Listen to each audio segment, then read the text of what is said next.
According to the schedule, the tour starts at 9.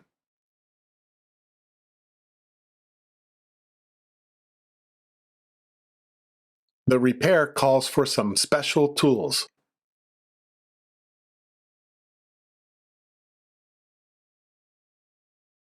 It took about an hour to get to the shrine.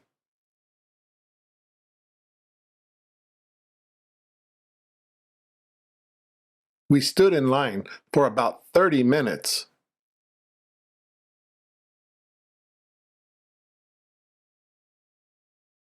Let's go over the meeting notes before we start.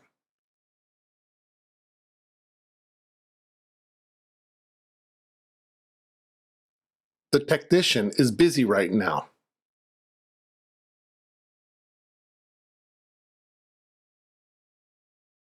Feel free to ask if you have any questions.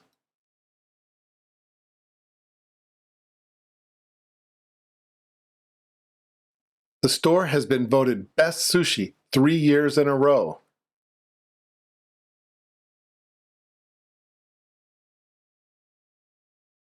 We have no openings at this time.